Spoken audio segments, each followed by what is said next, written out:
na sir. Hindi pa rin Hindi. natapos. Ni-start ko na. Alright.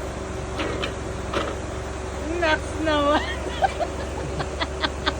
Juicy ka talaga sa ano. Ita-train mo talaga, Chris, ha? Nakakalata ako sa iyo, ha? Juicy mo, ha?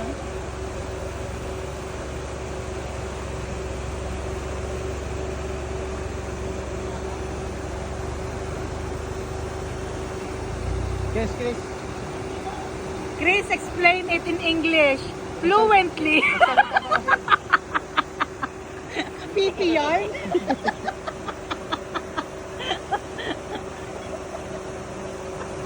Chris! Explain! Nakamute ka. Hindi nakamute. Lalagyan na lang natin ng